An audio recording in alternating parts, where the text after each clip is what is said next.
पंतप्रधान नरेंद्र मोदीजी आणि आदरणीय मुख्यमंत्री देवेंद्रजी फडणवीस यांच्या नेतृत्वावर विश्वास ठेवून विकसित भारत आणि समृद्ध महाराष्ट्र घडविण्यासाठी हजारो कार्यकर्ते भाजपमध्ये प्रवेश करत आहे। याचाच एक भाग म्हणून परभणी जिल्ह्यातील काँग्रेसचे ज्येष्ठ नेते माजी राज्यमंत्री सुरेश वरपुडकर यांनी आपल्या असंख्य समर्थकासह भाजपा परिवारामध्ये प्रवेश केला। मुंबईतील भाजपा महाराष्ट्र प्रदेश कार्यालय येथे पक्षप्रवेश सोहळ्याला उपस्थित राहून त्यांचे स्वागत केले। महाराष्ट्र सुजलाम सुफलाम व्हावा, प्रत्येक क्षेत्रात अग्रसर असावा यासाठी भाजप परिवार सदैव प्रयत्नशील आहे।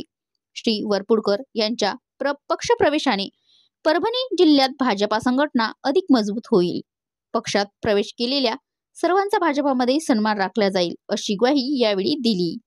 या प्रसंगी मंत्री चंद्रशेखर बावनकुळे, मंत्री अतुल सावे, राज्यमंत्री व परभणीच्या पालकमंत्री मेघनाताई साकोरे बोर्डीकर, प्रदेश महामंत्री आमदार संजय केनेकर, आमदार विक्रांत पाटील, माधवीताई नाईक, मराठवाडा विभागीय संघटन मंत्री संजय कोडगे, ज्येष्ठ नेते व माजी आमदार रामप्रसाद बोर्डीकर, नांदेड महानगराध्यक्ष अमर राजूरकर, भाजपा जिल्हाध्यक्ष सुरेश भुमरे, परभणी महानगराध्यक्ष शिवाजी भरोसे, माध्यम विभाग प्रमुख नवनाथ बन आदी प्रमुख पदाधिकारी उपस्थित होते।